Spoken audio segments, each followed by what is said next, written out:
This evening we'll be discussing the 18th chapter of the Bhagavad Gita, which is entitled Conclusion, the Perfection of Renunciation. So this is the last chapter of the Bhagavad Gita.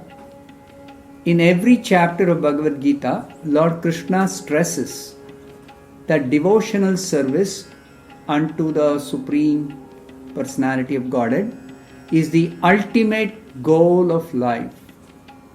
This same point is summarized in this 18th chapter. In every scripture, every Veda, devotional service is the objective. That is explained in Bhagavad Gita. So this chapter begins with a question by Arjuna.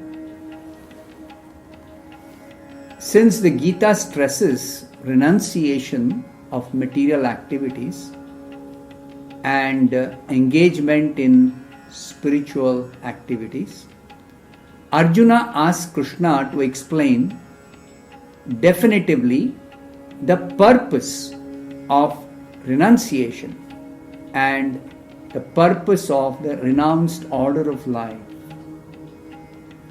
Renunciation is called Tyaga. Renounced order of life is called sannyasa. So Arjuna is asking Krishna, please tell me what is the purpose of Tyaga, what is the purpose of sannyasa, what is the purpose of renunciation, and what is the purpose of the renounced order of life. Now Krishna's reply to this most important question by Arjuna is there in the rest of the chapter. This is the biggest chapter in the Bhagavad Gita because it summarizes the contents of the entire Gita.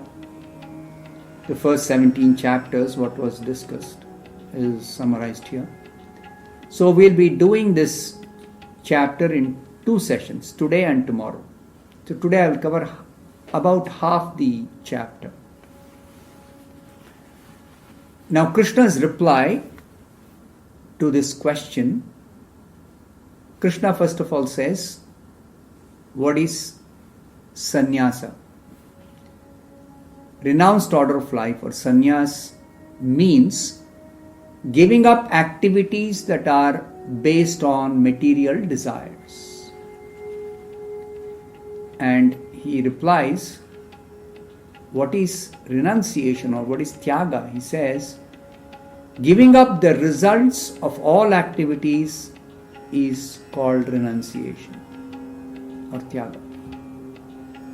So once again, sannyasa is giving up of activities based on material desires. And tyaga or renunciation means to give up the results of all activities. Now Srila Prabhupada explains, Krishna is essentially telling here the performance of any activity for the sake of enjoying the results has to be given up. This is the instruction of Bhagavad Gita throughout. But activities which are meant for spiritual advancement, they should never be given up. Now, what is the reason Krishna is telling this? Because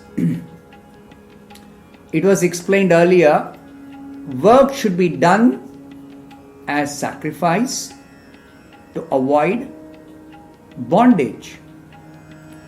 Sacrifices are mentioned in the Vedas. But in the Vedas, there are many different types of sacrifices which are mentioned. So, some of the sacrifices are meant for attaining a good son or attaining the heavenly planets, etc. Some material gain, some material benefit. So here Krishna is telling sacrifices like these, which are meant for getting some material benefit, they have to be stopped. They should not be performed. However, there are other types of sacrifices mentioned in the Vedas which are meant for purification of our heart, which are meant for spiritual advancement. Such sacrifices should not be stopped. So, Krishna further says, according to learned sages, there are two kinds of opinions. One set of learned sages say, all kinds of material activities are faulty and therefore they should be given up completely. So one set of sages say, give up or stop all kinds of material activities. Another set of sages, learned sages, they say, sacrifice, charity and austerity mentioned in the Vedas should never be given up. So there seems to be a controversy here regarding what is mentioned in the Vedas as regards sacrifice or charity or austerity. For example, Srila Prabhupada explains the subject matter of animal killing. Now, animal killing is mentioned in the Vedas, especially in sacrifice, some type of sacrifice. Now, there are sages who say animal killing in sacrifice is okay, it is not sinful. Some other sages say all types of animal killing should be completely avoided. Animal killing is sinful. Now, Srila Prabhupada explains that why do they say that animal killing in sacrifice is okay? Because if a sacrifice is performed with the help of a qualified priest, then the animal which is killed for offering in the sacrifice is revived after the sacrifice. So the animal actually is not losing its life. Or in some cases, the animal which is killed and the sacrifice performed by sacrificing the animal in the fire, sacrificial fire, that soul gets immediately the next birth as a human birth. So the soul is promoted to the human form of life immediately. So that is also very, very, very, very beneficial for the soul in that animal body. So it is in this light that animal killing in sacrifice is said in the Vedas to be okay, not sinful.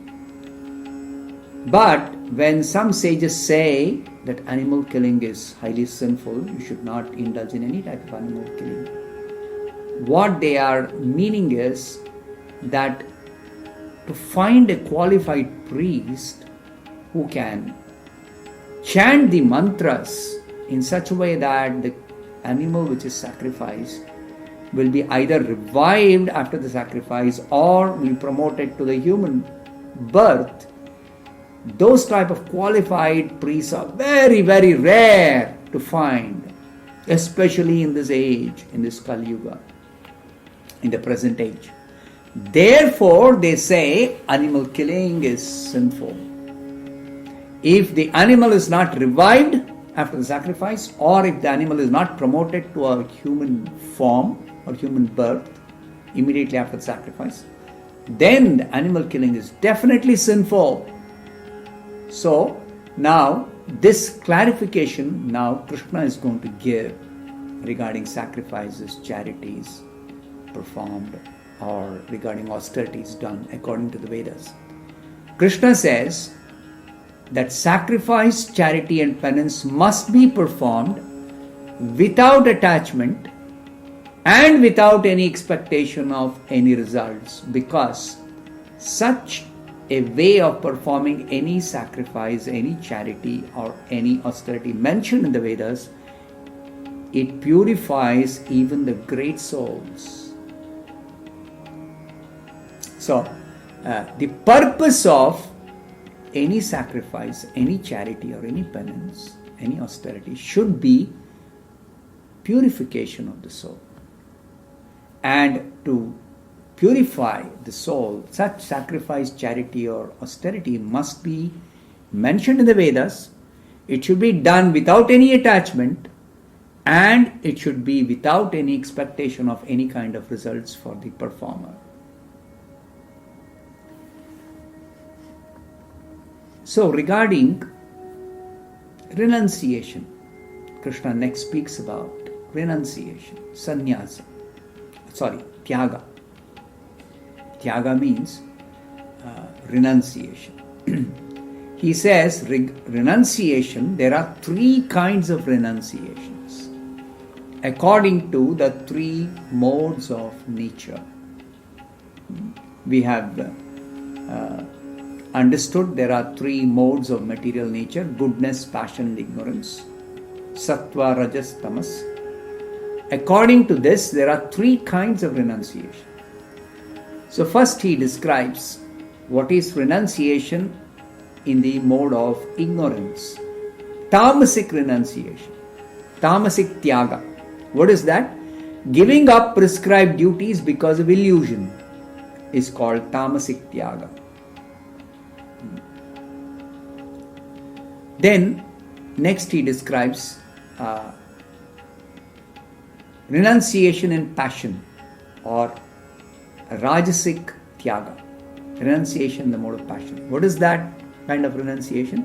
Giving up prescribed duties out of fear, or giving up prescribed duties as troublesome. It's like people many times, some Vedic injunctions, scriptural injunctions, they don't follow because it's very big botheration. Just like scriptures say, to practice spiritual life, rise early in the morning. But especially nowadays, because people, due to different reasons, they work late in the night or they work very hard, they're unable to get up early in the morning, so they don't rise early in the morning for any spiritual activity. They think it's troublesome. So such kind of giving up of prescribed duties out of the idea that it is troublesome, such a renunciation is called renunciation on the mode of passion. And then what is renunciation in the mode of goodness or sattvic renunciation? When one performs prescribed duties with regulation, giving up all material association and attachments to the results, such a renunciation is said to be renunciation in the mode of goodness. That's what Krishna described earlier, that any sacrifice, charity or austerity also should be done without any attachment and without any expectation of any result. Same way, renunciation, which is in mode of goodness, is performing prescribed duties, not stopping work, but performing one's prescribed duties as given in the scriptures, giving up all attachments and without any expectation of any results for oneself. This is renunciation of the mode of goodness. And this type of renunciation is recommended by Krishna, renunciation of the mode of goodness. Not renunciation of the mode of passion or ignorance, no. So, now regarding a person who is a sannyasi or one in the renounced order of life, Krishna says, an intelligent renouncer in goodness has no doubts about his work because he is neutral to inauspicious work and auspicious work. He doesn't discriminate. Now, people sometimes hesitate to do something thinking that it may be, the work itself may be inauspicious. Or they are very, very eager, excited to do something which they think is very, very auspicious for them. Now, all these considerations of inauspicious and auspicious types of work is based on whether it is beneficial for me or not beneficial for me. Whether it is going to give me some favorable result or it's not going to give me anything which is favorable for my enjoyment. No.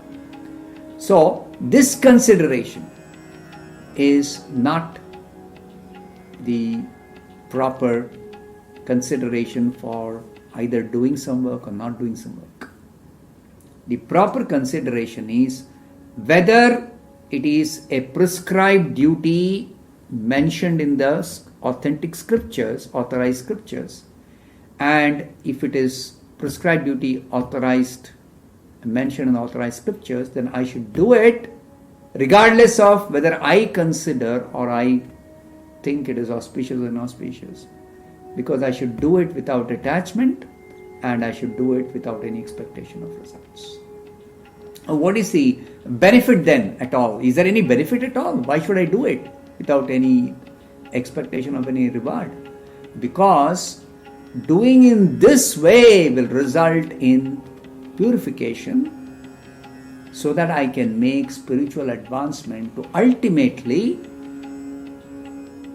to get out of this material existence which is full of miseries, which is temporary existence, which is constantly changing. Nothing is permanent. I can get out of this material existence, material world, and go to Krishna's personal abode for eternal life, full of bliss, full of knowledge, permanent, eternal existence. So that is the reason why there are prescribed duties. Prescribed means you must do it. And you must do what is said there. There is no question of whether it is favorable for you or unfavorable for you, whether you get what you desire, you don't get what you desire. No. So not everybody is actually situated in proper, perfect knowledge about what is the aim of life, what is the ultimate goal to be achieved when we have this human form of life. The Vedas are meant for human beings. So, the Vedas are recommending specifically some duties to be performed as compulsory, or rather I would not say compulsory, as prescribed. That means you must do it because the ultimate goal is to be achieved by performance of such activities. But while doing such activities, if the desire is there that I may get something for my enjoyment now, then we may miss the ultimate goal, or we may not do the activity according to the recommendation in the scriptures. We may do it in a different way than what it is supposed to be done. And then the ultimate goal is missed, or we do not make spiritual advancement. So that is the danger. Therefore, prescribed duty should be done exactly following the rules and regulations as it is said in the scriptures, for the ultimate goal of attaining Krishna's personal abode at the end of this life, and not becoming bound up in this material world. Now, one important thing Krishna says is that renunciation doesn't mean stop all kinds of activities. Doesn't mean stop all kinds of activities. Because already it's explained in the 3rd chapter by Krishna that nobody can be inactive even for a moment.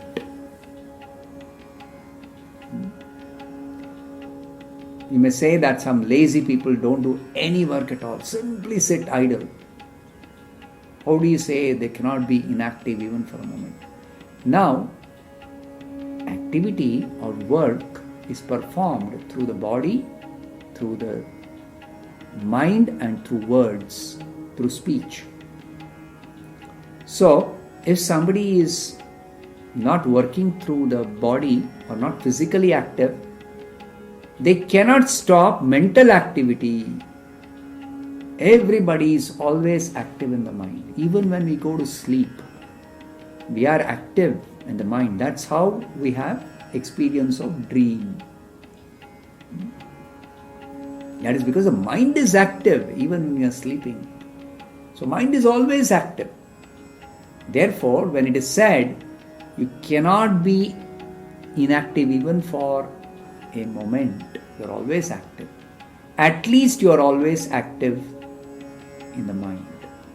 And the mind, through activity of the mind, we are actually motivated to perform some activity through speech or activity through our body, physical activity.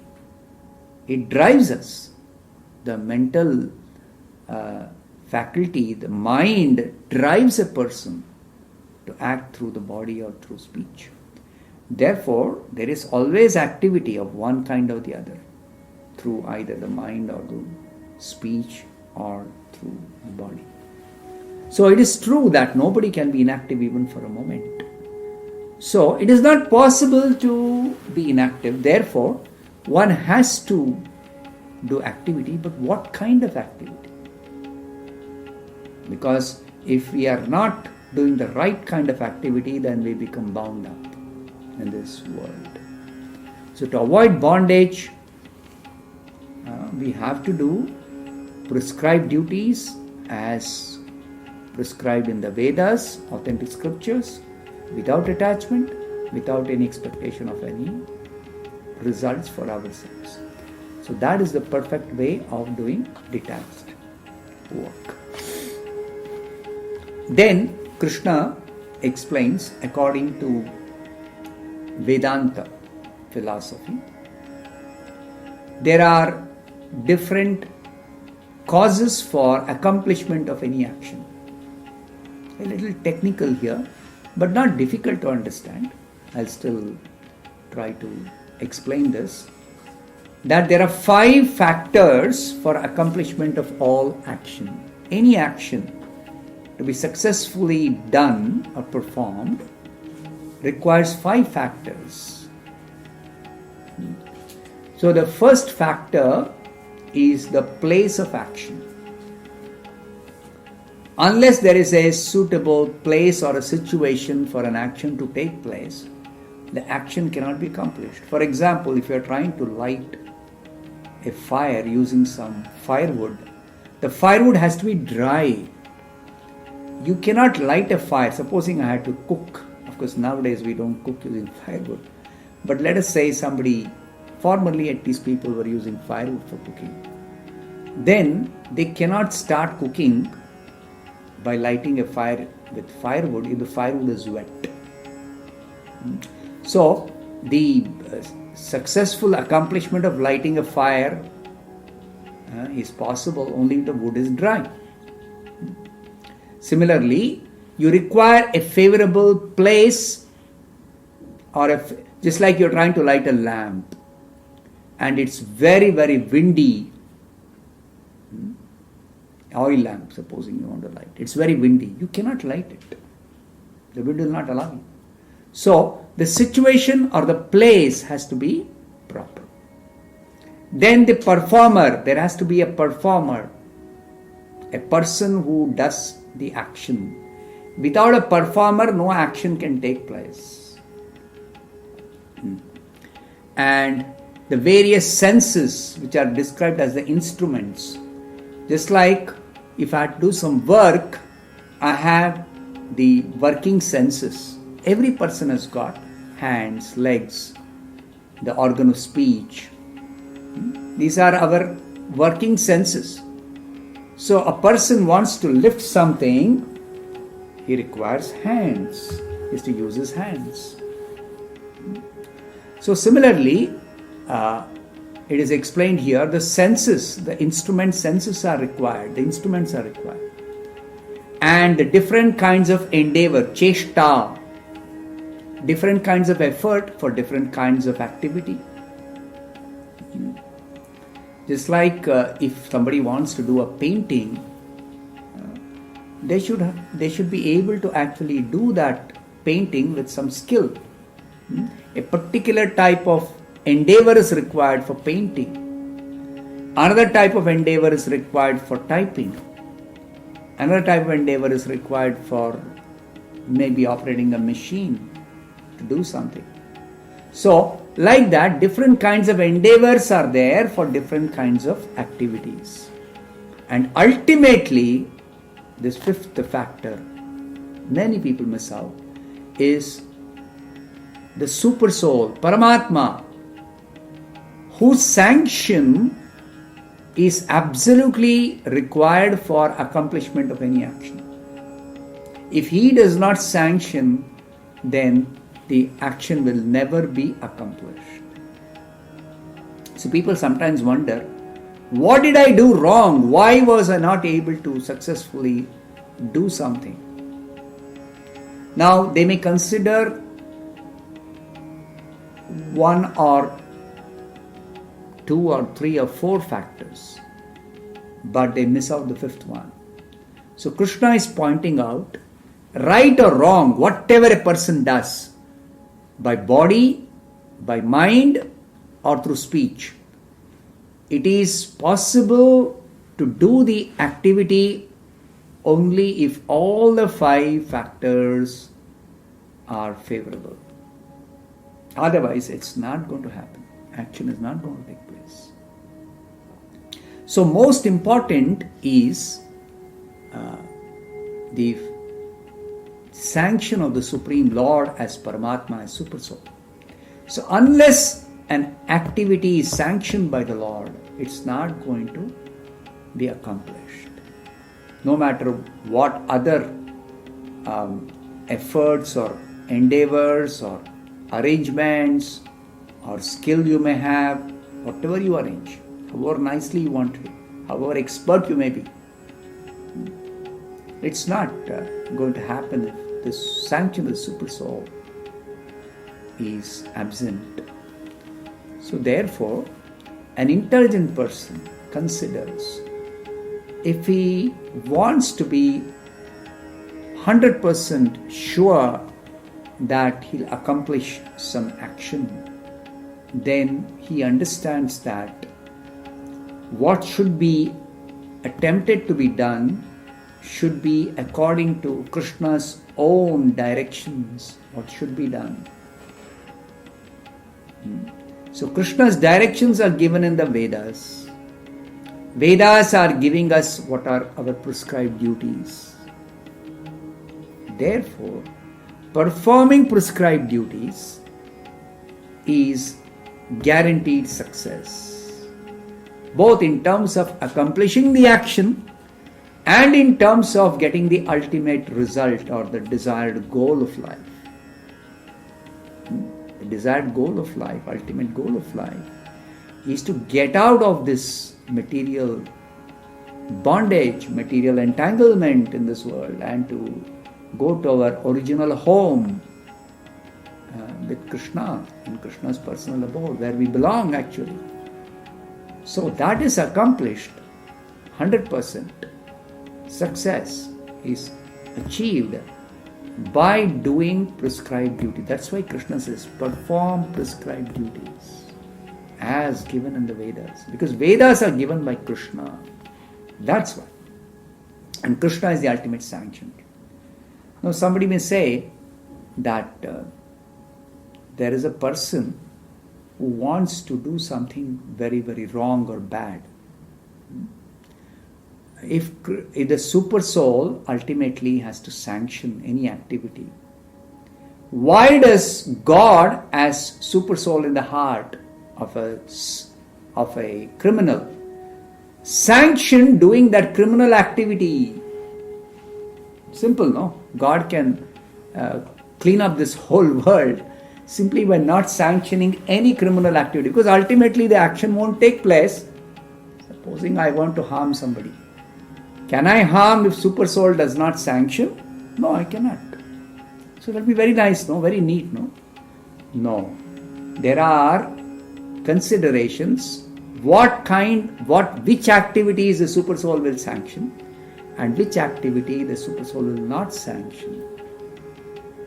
It is not so simple consideration that all good activities, he'll say, very good, you should do good activities. So if you desire or if you want to do something good, I will say, okay, you can do it. If you want to do something bad or something wrong, something sinful, I will not sanction. Because anyway it's wrong, anyway it's bad, should not be doing that. It's not that simple. Why? Because we should remember, we have come here, or we have been forced to come here. It's not out of choice that we have come here. We have been forced to come here. Because we desire to be independent of Krishna. We desire to do things without any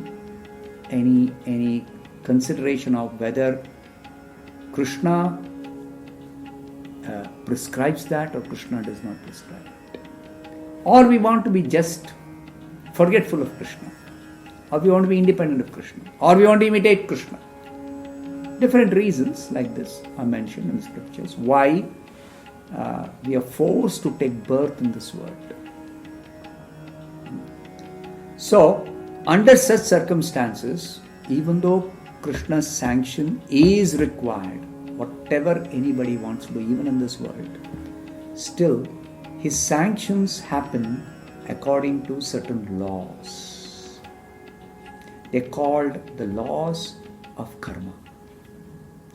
So according to the laws of karma, whether good activity or bad activity, sinful activity or pious activity, that which is sanctioned, that which is prescribed in the scriptures, or that which is against scriptural injunction, whatever anybody wants to do, if that doer or performer of the action is not a devotee of Krishna, then Krishna does not personally involve in sanctioning. The sanction happens according to the laws. So the laws of karma, according to the laws of karma, everybody is able to do some activity, all those who are not devotees of Krishna. The vast majority of the people in this world are not devotees of Krishna. So, the vast majority of the people, they are able to do some activity or not do any activity based on their karma, based on the laws of karma. The laws of karma state that according to whatever punya I have accumulated, I can do certain things, and according to whatever papa I have done, I am forced to suffer that which I do not like. So, what I want to do, I can do, or what I desire to do, I can do, provided I have punya. And what I don't want, or what I don't like, or what I don't desire, will be forced on me if I have done papa. So everyone has got, generally, everyone has got some punya and some papa. So according to punya, whatever they desire to do, if the punya allows, they will be able to do it. And whatever suffering they undergo is forced on them because of their papa. So this punya and papa, we are accumulating every action we do. And we have been doing activities in not only this life, in the past, immediate past, but in the past lives. several lives, millions of lives. We have been doing punya and papa, punya. We have been doing different activities, either knowingly or unknowingly, good or bad, pious or impious. But we have been doing, and we have been accumulating punya and papa. And we are expending that when we desire to, we are expending punya when we desire to do something for our own benefit. Something which we desire to acquire or something which we desire to do, some good activity, etc. And some things are forced upon us, some suffering, some pain, some insult, some loss, some injury, some disease is forced on us. Nobody wants disease, nobody wants to suffer, nobody wants pain, nobody wants any kind of suffering. But it is forced because of papa. So this punya and papa is enforced without any partiality, equally on everyone, all those who are not devotees, everyone it is enforced. As regards devotees, the scriptures say that moment one becomes a devotee, means one surrenders to Krishna, accepts the process of bhakti and simply follows Krishna's instructions, prescribed duties as mentioned in the scriptures, without attachment, only for the sake of pleasing Krishna, without any desire for personal gain. If one performs, then punya and papa will not be the consideration. Krishna will sanction only those activities which are beneficial for me, for my spiritual advancement, and Krishna will not sanction any activity which is not beneficial for my spiritual advancement. And Krishna will personally involve in every case, as per Maharaj. So, we have discussed about this particular aspect of the 5 factors of action. So tomorrow we will do the rest of the chapter. Thank you. Hare Krishna.